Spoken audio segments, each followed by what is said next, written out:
Jadi di antara syafaatnya Quran itu orang nggak jadi masuk neraka. Jadi syafaat itu ada dua, dari neraka diangkat ke surga, dan itu bisa lama itu. Tapi kalau syafaatnya Quran itu yang belum masuk neraka supaya nggak jadi masuk neraka. Karena neraka juga punya aturan, dia juga kena aturan fikih. Jadi, lo betul ini, saya ada guyon. Jadi kena konstitusi apa? Fikih. Sama tak ceritani syafaatnya Quran itu ada orang itu beling itu fasik. Itu dihafal surat Tabarok. Hafal betul. Tabarakalladzi biyadihil mulku wa huwa ala kulli syai'in qadir alladzi khalaqal mauta wal hayata. Pertanyaannya gini, boleh enggak orang menginjek surat Baqarah? Boleh enggak? Enggak. Padahal orang hafal Quran itu artinya ayat itu ada di hatinya. Fa inna wa ta'ala la yu'adzibu qalban wa al-Qur'ana. Allah tidak akan menyiksa hati yang menyimpan Quran, yang jadi flash disknya Quran, yang jadi rekaman Quran. Singkat cerita orang ini hafal. Pas ketemu Mungkar Nakir prosedur kan, ini orang fasik mau diantemin sama Mungkar Nakir. Prosedur ya, dia kan prosedur standar.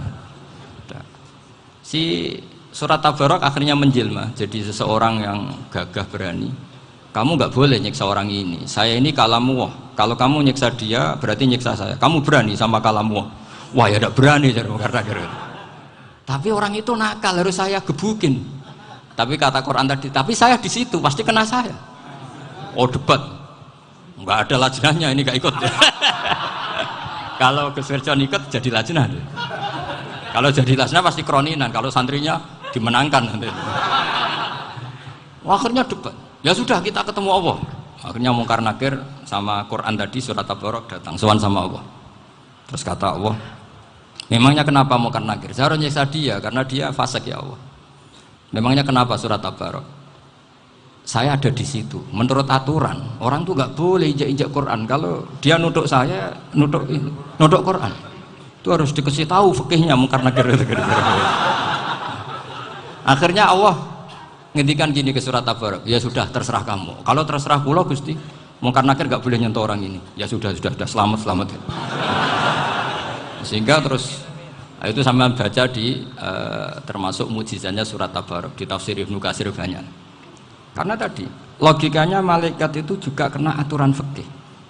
Sehingga banyak ulama termasuk Said Muhammad ngendikan pertanyaan Mungkar Nakir itu tidak semua orang kena. Kalau semua orang kena nanti kalau tanya Nabi Muhammad, waman nabiyuka? Kacau kan jawabnya. Nabi kamu siapa? Lu saya ini nabi. Ya kan? Lah nanti kalau pas ketemu Nabi Ibrahim, waman abuka? Jadi repot kan?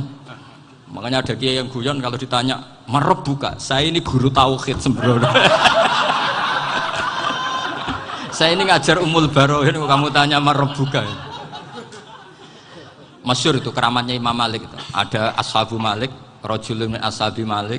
Beliau ditanya Mungkar Nakir marab buka manabi buka. Imam Malik datang, ini seumur-umurnya itu ngajar tauhid. Kok kamu bedai enggak sopan kamu? Nah, kita berharap barokah sampean ngaji nanti itu. Yes.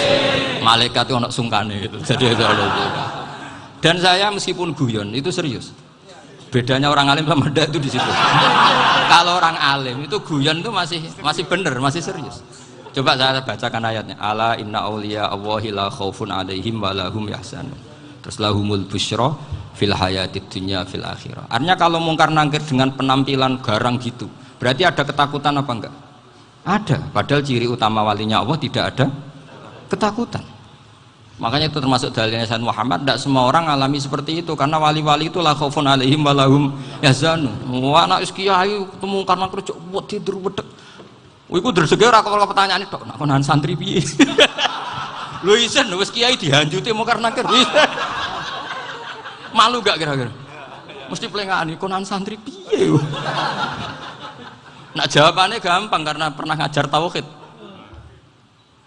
Makanya Sayyidina Ali ini ceritanya ada di kitab Nurul Dzolam. Sama lihat di kitab Nurul Dzolam karangannya Syekh Nawawi Banten.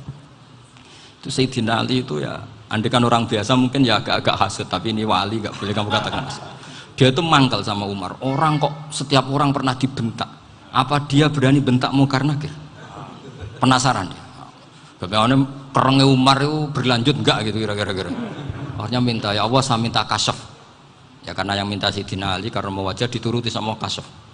Dilihat Sayyidina Umar pas meninggal itu. Jadi hasud itu ya kadang penting asal baik. Loh betul bahasa Kanjeng Nabi kadang la hasada illa fisnaten. Itu Nabi bahasakan ya hasad. Gus Verson aja yang nafsirkan ghobtoh itu kan gaya-gayanan sebagai ulama. Aslinya Nabi ngendikannya itu la hasada illa fisnaten. Ulama yang ganti itu namanya ghobtoh. Wong Nabi sendiri nyebut hasad kok kamu tafsiri ghobtoh. Ya hasad ya hasad. Udah nggak usah ditawil-tawil pokoknya gitu. Kalau sama nggak percaya nggak apa-apa. Kok gitu aja kok repot. Karena sama nggak percaya kemungkinannya dua. Satu nggak ngerti. Dua sama-sama alim kan dari awal kalau sama-sama alim kan laisa li alimin ayuqallida aliman akhor. Kita nggak perlu saling mengikuti. Ngapain hasud? Biasa aja. Akhirnya Sayyidina Ali kasut. Pas Umar bangun, setelah mati kan bangun, setelah meninggal bangun. Mungkar Nakir datang dengan perang yang sangat garang. Itu digambarkan Sayyidina Ali matanya itu kalkidril ghali. Kayak apa? Kendil yang apa? Menganga. Wah, seru. Sayyidina Ali senang, paling takut ini Umar. Senangnya bukan main, wah ini mesti takut Umar. Biasa. Ternyata enggak, Umar malah bangkit. Woi, Mungkar Nakir. Kamu tahu menghadapi siapa? Itu betul. Kamu itu menghadapi temannya ahabbal khalqi ilallah. Yang diandalkan temannya bukan dia. Kamu tahu yang kamu hadapi, saya ini teman kekasihnya Allah. Jadi boleh kamu mengandalkan Mbak Virjon. Tapi nanti resikonya Mungkar Nakir tanya, itu Virjon siapa? Wah itu masalah itu kan. Makanya syaratnya wali itu harus ma'rufun fis sama. Di langit sudah populer. Makanya dulu ada orang yang saking seninya Abdul Qadir ditanya apa saja jamnya Abdul Qadir Al-Jilani. Itu aman karena beliau populer. Makanya program kita harus populer dulu di langit. Nah, itu nanti kalau dicatut oleh santri-santri nggak apa-apa. Kalau nggak populer nanti dicatat, itu siapa?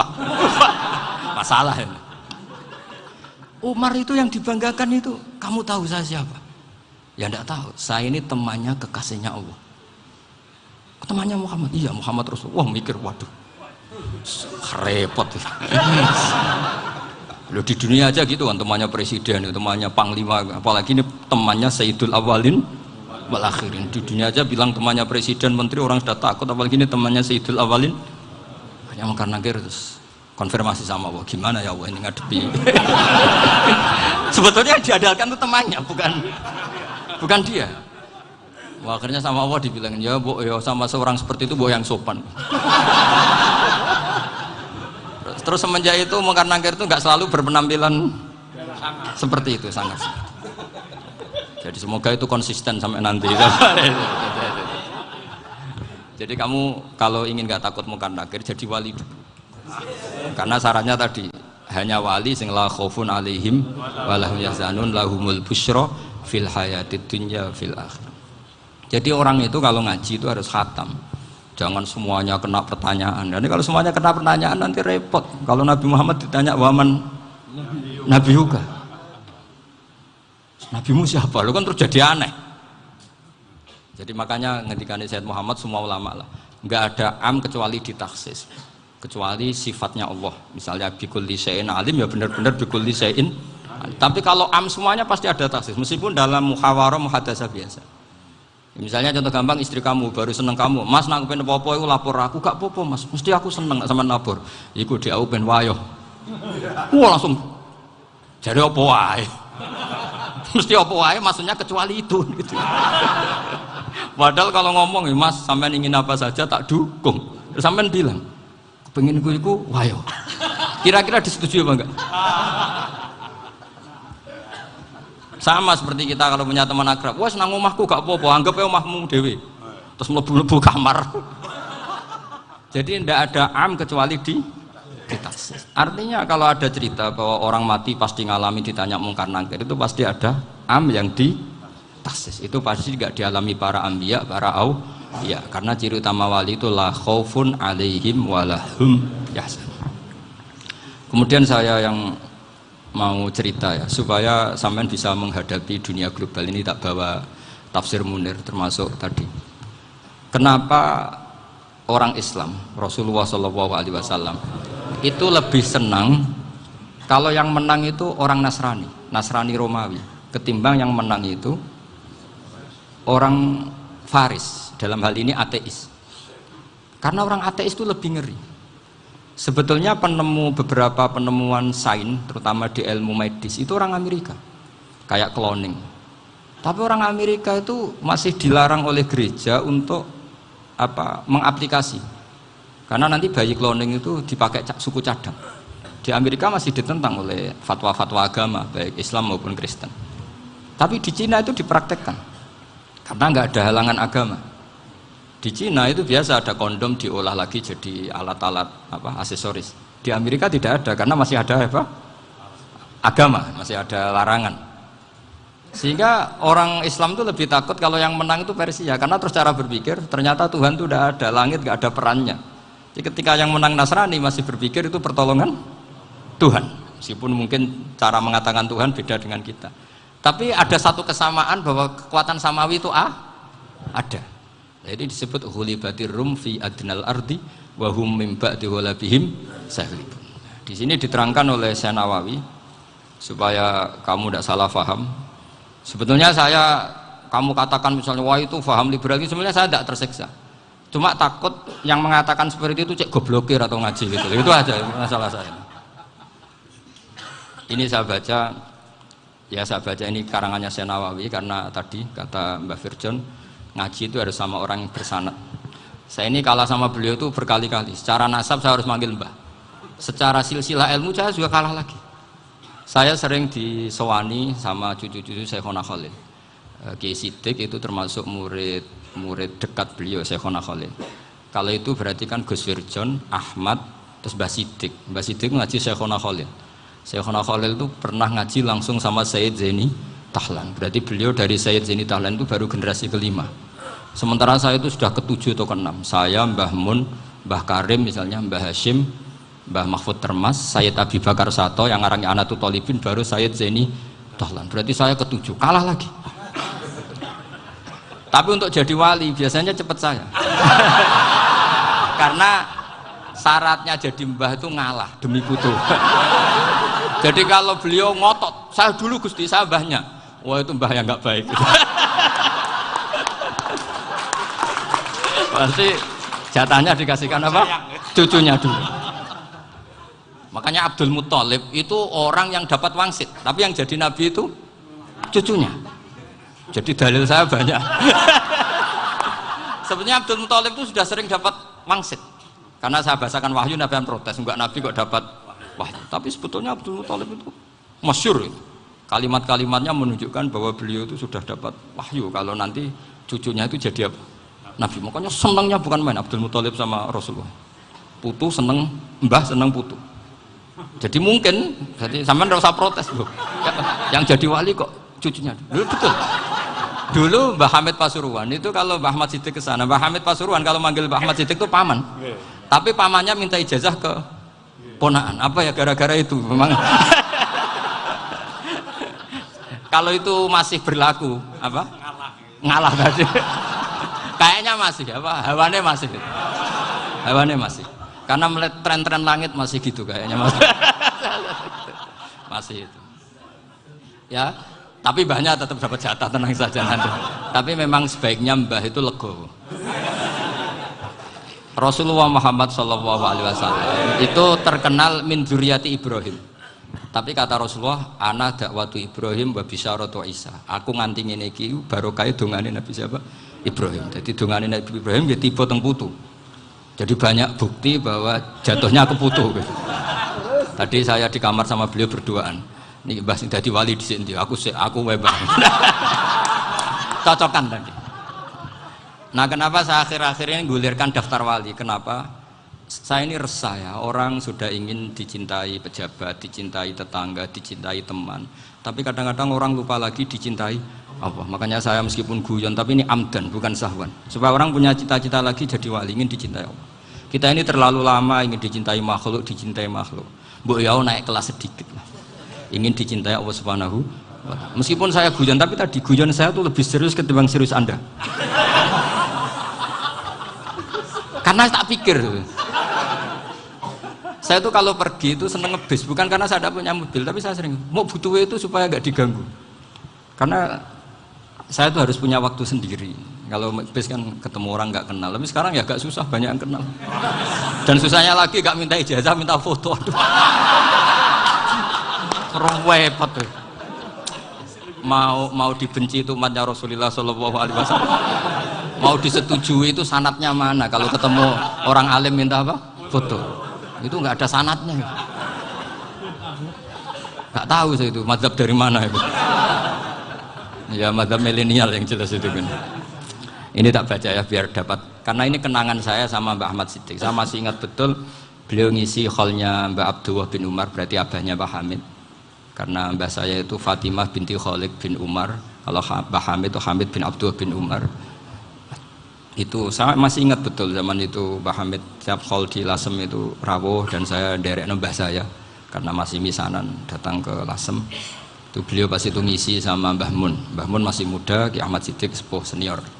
Itu beliau cerita bahwa dulu ketika Indonesia dijajah Jepang itu para kiai mimpi dibacakan ayat Ghulibatir Rum fi adnal ardi wa hum min ba'di ghalabihim. Terus ada kiai yang tanya, takwilannya gimana? Ya nanti Jepang pulang bukan karena kita yang mengalahkan, tapi Jepang ada yang mengalahkan sendiri, meskipun tidak kita. Kayak dulu Faris tidak dikalahkan Islam, tapi dikalahkan Romawi, tapi yang senang umat Islam. Wa yauma idzi yafrahul mu'min. Itu luar biasa ulama-ulama kita. Delalah kejadiannya Indonesia seperti itu. Yaitu kita tidak mengalahkan Jepang, tapi Jepang pulang sendiri karena dikalahkan apa? Sekutu. Ya ini saya baca. Ini tidak usah dicek bacanya bener apa enggak, sudah aman apa aman. Karena kalau saya salah itu ya sengaja. Artinya ya sengaja saja. Ya biasa maksudnya. Saya kemarin ngisi di Pondok Peloso, di Pondok Al Munawir Jogja. Salah itu ada dua, ada salah yang memang benar-benar salah. Itu enggak apa-apa, bisa dimakfu. Karena mesti sangke wong goblok salah yang terus itu. Ada salah bawaan ilmu, itu repot tuh dadan ini. Karena misalnya kita yang biasa belajar qiraah sabah wayah sibuhu, mesti diulang lagi wayah sabuhu. Karena qiraahnya Imam Asim itu hasibah yah sabu bi fathis sin. Sementara kita kalau ngaji kitab kulino yahsibu. Sehingga kita yang biasa belajar sabah itu kalau baca kitab itu kayak orang bingung. Kadang-kadang yang ngaji juga bingung. Gus Pak mau di bulan pilih ini. Ya tepat-tepatan. Ada yang mengatakan Gus Pak bingung. Ada yang mengatakan Gus Ba alim alamah, tepat-tepat nasib tadi. Karena memang ya sab'ah memang seperti itu. Misalnya kufuan itu Imam Asim baca kufuan. Tapi beliau punya murid namanya Syu'bah. Itu kalau baca kuf'an. Makanya kita itu, ini kan khataman Quran ya. Jadi saya menyinggung sedikit tentang qiraah sab'ah. Tadi beliau juga sudah tak kasih kitab saya Hifdzuna Liyadal Mushaf. Sama tak ajari latihan sab'ah. Memang angel ya. Makanya yang nggak bisa itu wong pinter, sudah tahu angel ya nggak usah diteruskan kan.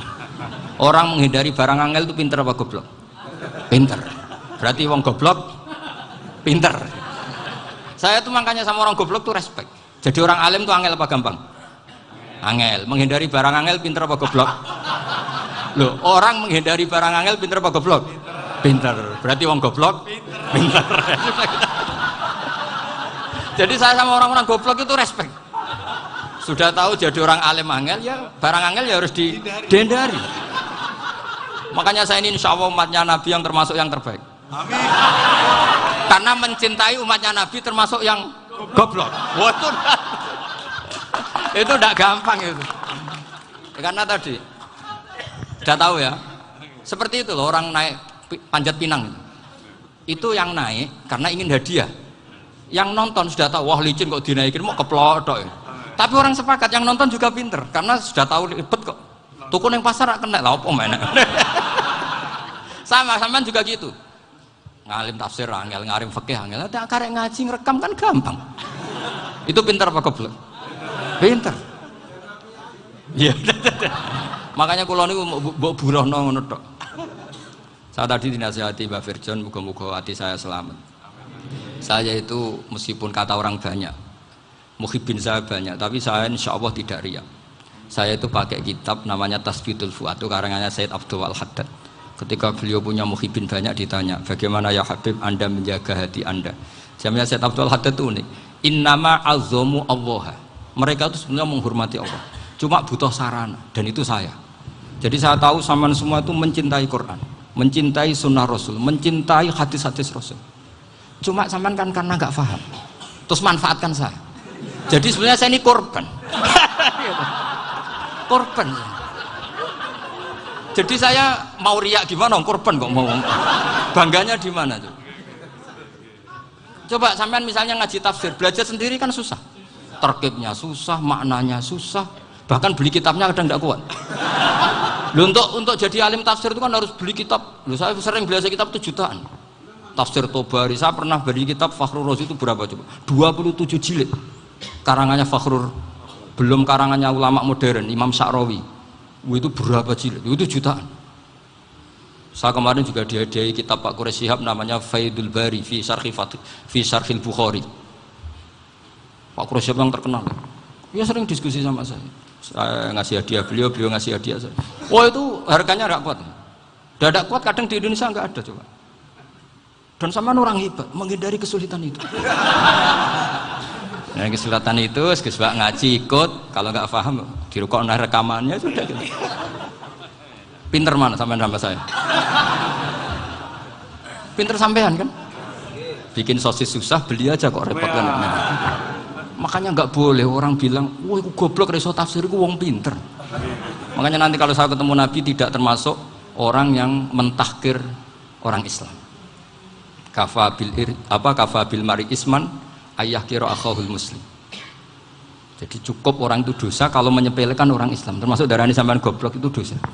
Caranya nggak darani goblok ya tadi di logika tadi. Alim itu angel, gendari angel itu pinter, berarti wong bodoh. Pintar ya sudah gitu. Tapi tetap bodoh. Tapi ini satu cara untuk saya respect gitu. Coba orang yang ngaji tafsir saya banyak, mungkin ribuan. Itu sebetulnya mencintai Quran. Karena Quran adalah kitab suci yang panduannya umat Islam. Sangat mencintai Quran. Terus kemudian mereka nggak paham. Terus mencari orang yang memahamkan. Burohno lah cara Jawane. Terus keren saya itu di mana coba? Lah terus mereka kurang ajarnya gini, kalau paham itu ya alhamdulillah paham. Kowe nak ngaji Gus Bae ngono tok. Tapi nek ora paham, ora nyalano akale. Mari Gus Bae nerangno cepet, mulane gak paham. Ora kok nyalano teke sing lelet tuh. Itu kan masyaallah naudzubillah tenan. Sebetulnya tingkat kurang ajarnya tinggi Gus sebenarnya. Jadi kalau nggak paham itu kadang nggak nyalahno uteke. Kayak mau misalnya, mau mari mikir ra jelas. Padahal misalnya jelas ora mesti paham bodoh. Paham ya? Jadi kata Said Abdul Haddad, innama azzamu Allah. Sebenarnya mereka itu sangat menghormati Allah. Makanya kita nggak perlu mengatakan wasilah itu kafir, nggak akan. Karena orang tawasul sama Rasulullah itu ingin dapat ridhonya Allah lewat orang yang dicintai Allah. Kita mencintai wali sebenarnya, wah itu kekasih Allah. Kita mencintai itu karena mencintai Allah. Sama seperti gini, kamu mencintai kangkung apa enggak? Sebenarnya sama sekali enggak. Tapi kamu ingin sehat, ada asupan gizi. Kamu ingin tubuh kamu sehat, butuh asupan gizi. Kemudian kamu makan kangkung. Apa terus kamu cinta kangkung? Kan enggak. Cinta kesehatan kamu sama. Orang yang mencintai saya ingin kepuasan rohani. Saya kan termasuk kiai yang torekonya gampang. Ini swarga, kan akhirnya penggemarnya banyak. Coba kalau kamu ini neraka. Jadi sebetulnya Anda mencintai kepuasan Anda sendiri. Nah, saya ini korban. Makanya untuk masuk surga cepat saya, korban itu cepat. Da'watul mazlum la turaddu kan gitu. Ya, laisa bainahu wa bainallah hijab. Jadi saya kalau dongo langsung seret langit. Karena mazlum. Saya sinau tafsir itu Pak, sampean bayangkan ada tafsir itu sudah 27 jilid. Sekarang Fakhrur Razi itu bulatnya bukan main. Karena dia ahli filsafat. Bulatnya Masya Allah. Sudah gitu sinau Jalalain kadang dikomen oleh Sawi. Sudah kita percaya Jalalain jebule dibuli Sawi. Percaya Sawi dikandani, "Oh iku Maliki rasa ribet." Sudah gitu sinau Qurtubi, sinau tafsir Tobari itu susahnya. Belinya susah, belajarnya susah. Padahal saya punya keluarga, punya istri, punya anak. Bayangkan kalau istri saya rewel kayak istri sampean. Wah itu, tapi alhamdulillah enggak. Sama sekali enggak. Allah sudah milihkan, wah ini bahaya kalau punya istri rewel. Imam Sibawai itu kitabnya banyak, tapi yang terbukukan hanya kitab Abu Sibawai.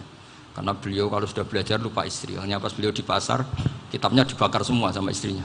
Karena dianggap saingannya. Ternyata yang dicerai tidak kitabnya, malah istrinya. Itu Imam siapa? Sibawai. Tapi alhamdulillah kitab saya nggak terbakar, aman. Saya teruskan ya. Jadi untuk menjaga riya dilatih innama azzamu Allah. Sebenarnya mereka itu menghormati Allah. Sehingga wasail-wasail itu sebenarnya nggak pernah jadi subjek pelaku utama, enggak. Tetap Allah. Sebab itu kata Sayyid Muhammad, kamu kok mengatakan wasilah itu kafir itu gimana? Ketika innallaha qad ba'atsa lakum taluta malika. Talut itu ya manusia. PD-nya itu apa? Inna ayata mulkihi ayyatiyakumut tabut fihi sakinatum mir rabbikum wa baqiyatum mimma taraka ahlu Musa wa ahlu Haruna tahmiluhul malaikah. Jadi beliau PD itu kalau bawa sunduk semacam peti sakti, sing di situ ada baqiyatum mimma taraka ahlu Musa wa ahlu Haruna tahmiluhul malaikah.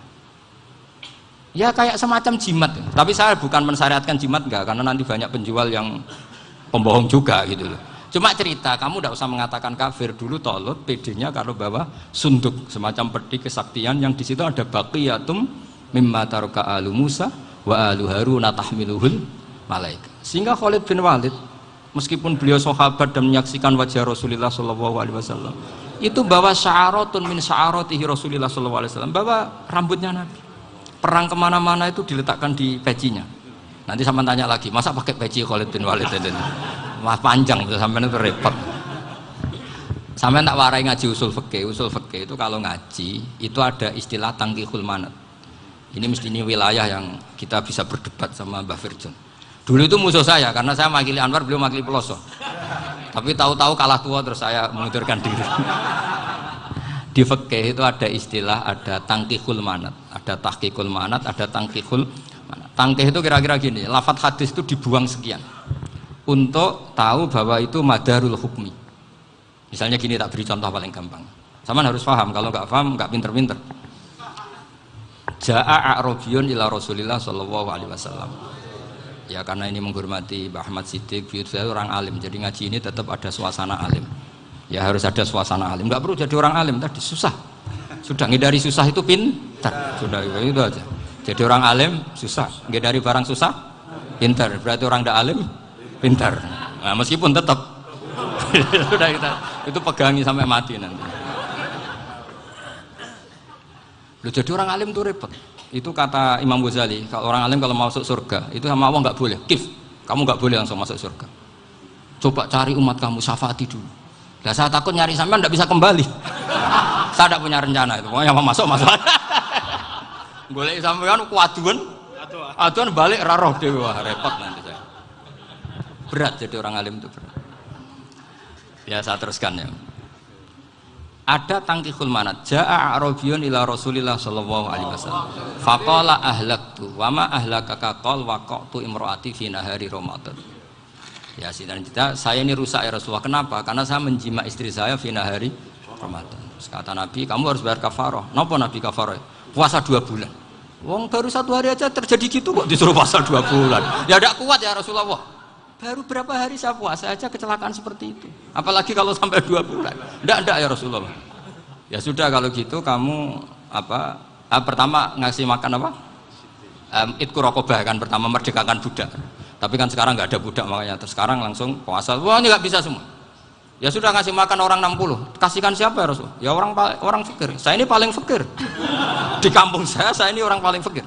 Jadi mulai dulu orang fakir itu hubungan suami istri itu paling lancar. Mulai dulu. Makanya orang fakir itu anaknya banyak karena hiburannya hanya itu. Wong Ramadan aja. Coba mau ke ATM nggak punya uang, mau antri di bank nggak punya, mau apa coba? Itu mulai dulu. Ini sanatnya mutasil. Wah, akhirnya sudah sanksinya kan tadi ya itqu raqabah atau puasa 2 bulan berturut-turut atau ngasih makan 60 orang miskin. Lalu kata ahli usul fikih, kata a'rabi dibuang, nggak menjadi catatan hukum. Orang kota pun kalau melakukan itu juga kena sanksi yang sama. Imro'atahu juga dibuang. Andai kan itu dilakukan untuk amatnya juga ketentuannya sama. Nah sekarang perdebatan antara Imam Syafi'i dan Imam Malik begini. Sekarang pertanyaan gini, jima istri itu hukumnya boleh apa haram? Boleh kan? Lalu kalau ada orang tanpa udzur kemudian makan siang-siang, cara Imam Malik hukumnya sama, harus kena sanksi yang sama. Karena sama-sama hadku hurmati Ramadan bi ghairi udzrin syar'iyyin. Sama-sama merusak hukum Ramadan tanpa udzur syar'. Lo jima itu tidak zina. Kan hukumnya jaiz. Nah, sekarang makan hukumnya jaiz, harusnya juga kena ketentuan yang sama. Cara pikirannya Imam Malik. Nah, alhamdulillah Imam Syafi'i gak setuju. Wah, cara setuju repot. Bahkan orang-orang Syafi'i sudah punya khilaf, kalau gitu minum dulu. Iya, biar iftarnya pakai minum. Setelah minum baru jima kan. Ini sudah menyiapkan khilafnya. Ini khas Syafi'i ini, bongso rekayasa hukum. Nanti bisa belajar jauh cara ngakali hukum. Makanya guyonan yang masyhur Gus Dur itu gitu. Ada seorang kiai atau Gus lah, ya punya salah, namanya manusia kan punya salah, entah cangkruk entah apa, pokoknya punya salah. Ada wartawan yang ngiranya semua kiai itu orang suci, sehingga tanya sama Gus Dur, Gus itu ada kiai kok, ya pokoknya salah lah. Tapi jangan bayangkan dosa besar, enggak, kecil-kecil aja. Itu gimana itu? Padahal kiai kan orang suci. Jawabnya Gus Dur lucu. Ya justru yang boleh salah itu para kiai. Kalau kamu nggak boleh. Loh, kok bisa Gus? Karena mereka tahu caranya tobat. Repot. Kalau kamu nggak tahu caranya, sama pelanggaran hukum itu ya harus pakar-pakar hukum. Itu yang tahu caranya rekayasa. Kalau kamu ya kena pasal kan ya. Jadi kamu jangan niru saya ini punya sekian cara untuk pembunuh. Nah, itu namanya khilaf. Makanya kata Sayyid Muhammad, kamu tidak usah anti khilaf. Karena Abu Hanifah itu membolehkan khilaf, kitabul khiyal. Yang penting kamu soleh dulu. Setelah soleh nanti Allah maklumi. Soleh dulu, syaratnya soleh dulu. Kalau tidak soleh jangan. Contohnya gini, ada orang mau puasa lemes sekali, mau makan. Gampang. Kalau langsung makan kan kayak hadku hormati Ramadan biwiri udrin syar'iyyin. Aku langsung mau jembera sowan Mbah Firjon. Sudah status saya apa? Musafir. Ya sudah, berangkat aja sampai Tuban makan. Nanti kalau nggak jadi ya nggak apa-apa sudah. Kan mulai pergi sudah musafir. Saya tidak tahu nanti malaikat tertarik gebuki nggak tahu. Tapi itu ada khilafnya. Asal soleh. Karena kata Sayyid Muhammad dan semua kitab mengatakan itu. Kalau sama nggak tahu ya kebablasan. Nabi Ayub, nabi yang terkenal Gudiken itu siapa? Ayub ya. Itu yang Israiliyatnya kan seru lah. Gudiken dikukur bek kreweng itu terlalu lah kalau itu. Untuk kreweng konti ning Arab ora ono kreweng itu sudah masalah itu. Singkat cerita, Nabi Ayub ketika diasingkan kaumnya itu kan nggak punya sumber makanan. Lah orang lelaki itu mulai dulu egois. Istrinya Nabi Ayub itu cantik sekali, udah cantik, rambutnya bagus. Makanya kamu nggak usah tanya kenapa istrinya kayak banyak yang cantik. Ya, warasatul anbiya, nggak boleh gitu. Kalau nggak cantik ya warasatul anbiya dari segi balak. Istrinya Nabi itu semuanya cantik. Nggak usah tanya sebabnya apa, pokoknya gitu, semuanya cantik. Singkat cerita, beberapa kali istrinya Nabi Ayub itu kerja demi bisa nafkahi Nabi siapa? Suatu saat itu tidak ada pekerjaan yang cukup untuk beli roti. Satu-satunya peluang dapat rezeki itu putrinya raja itu rambutnya berondoli. Terus ada sayembara siapa yang rambutnya bagus mau dibeli. Sampai rambutnya istrinya Nabi Ayub itu dijual. Nabi Ayub tersinggung karena itu mengurangi kecantikan. Jadi lelaki mulai dulu gitu. Udah nggak urun kalau istrinya nggak cantik itu komplain. Itu khasnya lelaki. Jadi kalau kamu gitu ada sanadnya juga, tenang saja ya. Komplain ya pegawaian itu.